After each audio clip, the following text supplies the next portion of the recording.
So Donald Trump held a rally in Arizona today, and this is who he decided to bring out on stage. Get up here, Joe. Sheriff Joe. No games. There were no games.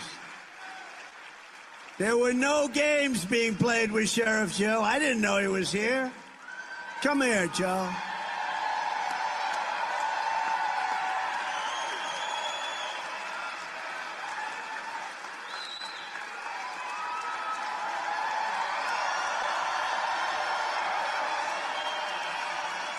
So let me remind you about Sheriff Joe Arpaio.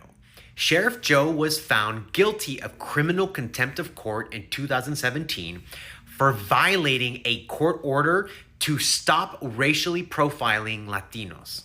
So despite a court order telling him to stop being a racist sheriff, he continued to be a racist sheriff. In fact, according to the US Department of Justice, Latinos were 4 to 9 times more likely to be stopped in traffic stops in Maricopa County. This racist sheriff would target Latinos based solely on their ethnicity, despite no evidence of criminal activity, costing Arizona taxpayers nearly $70 million. Oh, and it gets worse because, of course it does. Sheriff Joe also set up an outdoor jail called Tent City, which he himself referred to as a concentration camp. Tent City was widely criticized for its absolutely inhumane conditions. Inmates were housed in military-style tents in the Arizona desert and endured record heat, sometimes above 100 degrees Fahrenheit. And under his watch, Sheriff Joe's jail system mistreated inmates, beat them, denied them basic health care, and many of them died.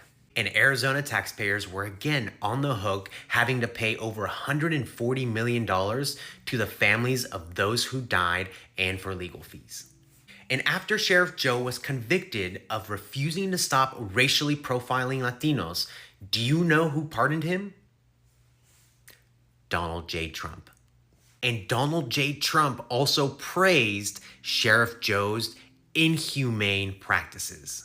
And so I hope Latinos are paying attention because we're already seeing this dangerous rhetoric from Donald Trump, demonizing migrants, saying they're evil and poisoning our country, claiming that he's going to have mass deportations when he takes office. And so if he wins, his policies against Latinos and immigrants will look a lot like Sheriff Joe's.